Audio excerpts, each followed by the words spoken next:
সকাল সকাল ঘুম থেকে উঠে গোলাপটাকে দেখে এত ভালো লাগলো, না ধরে আর পারলাম না। হোয়াইট কালারের রোজ, দুর্দান্ত। দেখো কানের পাশে নিয়ে আবার একটু ছবি তুলে নিলাম। তো তারপরে খেয়ে নিলাম, ব্রাশ টাশ করে তারপর খেয়ে নিলাম চাটাও দুর্দান্ত বাবা বানিয়েছিল। চলো সকালে কী কী রান্না হচ্ছে একটু দেখিয়ে দিই। এদিকে দিদি বেগুন ভাজা বসাবে, ভাত হয়ে গেছে, প্রেসারে ডাল সিদ্ধও হয়ে গেছে। তো তারপরে দেখো এটা হলো পদ্ম ফুল। এটা একটু অন্য রকমের পাহাড়ি এলাকার পদ্ম ফুলের মতন দেখতে, কি সুন্দর না? তো আজকে দুপুরে খুবই হালকা পাতলা রান্না হচ্ছে, কারণ এই দুদিন ধরে যা রিচ খাবার হয়েছে।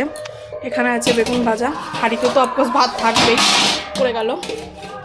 আর এখানে আছে, না এটা এক্সট্রা গ্রেভি ছিল সেটাই। এখানে আছে ডাল, পাকা টমেটোর ডাল।